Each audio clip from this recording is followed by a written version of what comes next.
Welcome back, brothers and sisters. I am Braden. This is Langley Outdoors Academy, the place where we not only talk about what's going on in the gun world, but also how we're going to fix it together.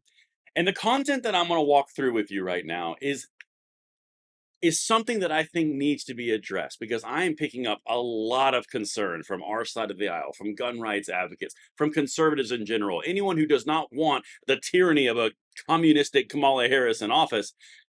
I'm picking up very similar shades of when Biden was first inaugurated and they were going after assault weapons, as they would call them. They were going to ban AR-15s. They were going to take all of our guns. The media was behaving exactly like that then, just like they are with Kamala. I'm going to show you everything right now and give you the data points that you need to see to pierce the propaganda because I think that it's needed. So with that said, please make sure you guys hit that like button, subscribe to the channel, turn the notification bell on, and send this to people in your circle of influence because this is the type of stuff you have to do to know where the state of play is so you can move forward and be victorious. Okay? Again, I want to bring a few things up real quick that I think are incredibly important to see. And this is the way the media is behaving. They were doing the exact same thing when Biden was first inaugurated in the first 100 days, and they were saying they were going to take all of our guns and finally common sense gun control was going to be achieved. It was never achieved. It was not that the will didn't exist. We came on this channel, you guys might remember, you might not, because you might have joined since then, and we said they could not do it because they did not have the legislative um, oomph is really what I said. They don't have it. They're bluffing because they just didn't simply have it. It's the exact same thing right now. It's the same propaganda. It's the same reaction. Do not let this get you in a tizzy. Everything I'm about to show you will only happen if you are active and vote. Get your friends to vote if you are taking part in this process. This is not a spectator sport. All right. Now, with that disclaimer said, let me walk into this. This is the media right now. They're actually saying Camelot. Okay, well, that's a play on Camelot from the JFK era because the media is obsessed with the JFK era. This is what they're actually posting. She's on top of a coconut, which I personally thought was a dung beetle's like little burrow, but whatever. On top of a coconut, playing on her old coconut thing, and then all the Democrat leaders down there praising her, singing her praises while she's elevated. Okay, um, it the propaganda has no bounds. But anyway, let me show you a little bit more of what's truly happening because the media is not going to tell you this. That's why I'm doing this. This is Harry Enton from CNN. Listen to this clip and I'll show you what this means because it does not mean Harris is going to win immediately. Listen to this.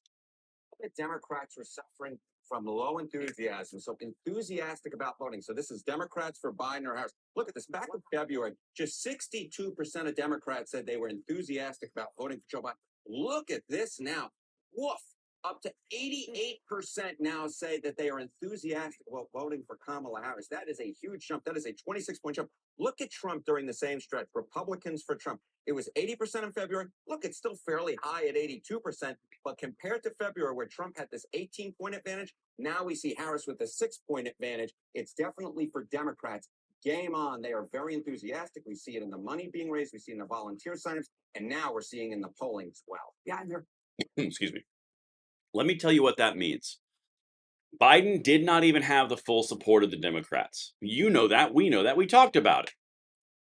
He was not even able to get baseline Democratic voters excited to vote for him.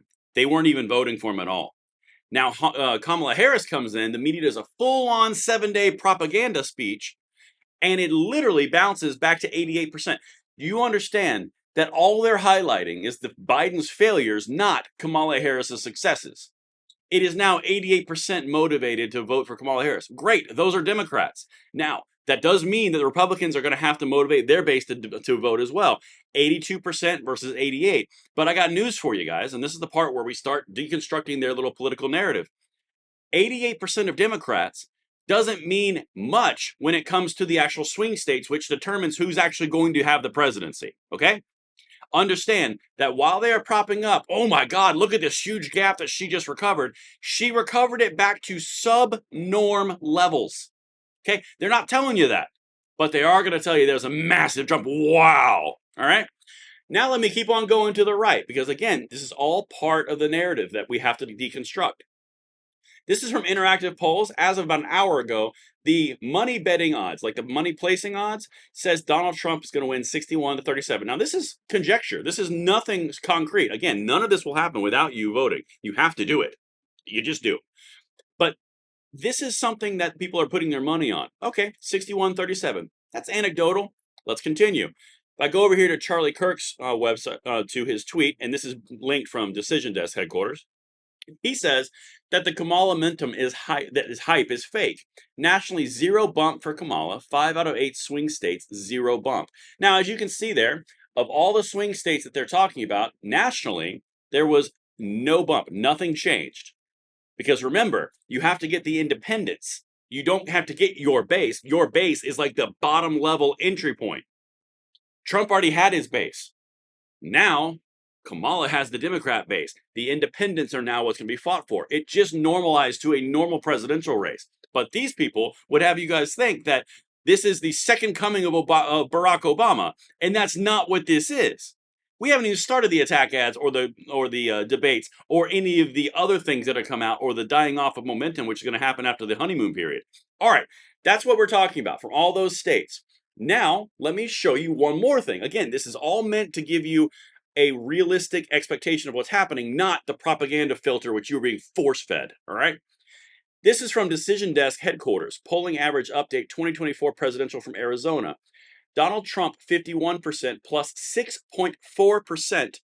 And this is an R plus 0.9% since last week. Almost a point increase in one of the most important swing states, which would be a flip against Democrats. The media is not touting this poll, are they? The media is not doing anything about this because this would be bad. And the average is based on 6 polls. Arizona is a swing state that is shifting to the right, which will be a flip for Trump.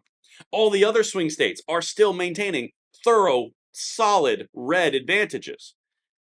The only reason I'm showing you this, and let me just zoom out here real quick. The only reason that I'm showing you this is not to say you got this in the bag, because you have to be active. But what I'm trying to do is I'm trying to give you a realistic expectation of the real effect on the ground, the real state of play, not the propaganda puff pieces, which has the ability to demoralize people. We can do this the same way we stopped them from getting AR bans back when we talked about it 4 years ago in Biden's first term. We can stop them now by being active and being a part of the solution, not being upset and scared and timid. I'm not saying you guys are. I'm saying in general, as a general approach, fear and timidity are not going to overcome hope, strength, and courage. You have hope and you are strong and you have courage and you grind until you can't grind anymore. The hope, fear, and timidity, they can have whatever they want. They can have white dudes for Kamala Harris. They can have chinchillas for Kamala Harris. I don't care. But the point is, they are celebrating the fact that she has gotten back to Democratic low-level norms and the swing states are still away from her. A lot can happen. I'm not telling you what's going to happen, but I wanted to give you this baseline, and hopefully I landed this plane. Let me know what you guys think in the comments field, and I'll see you on the next one. I'm Braden. See you later.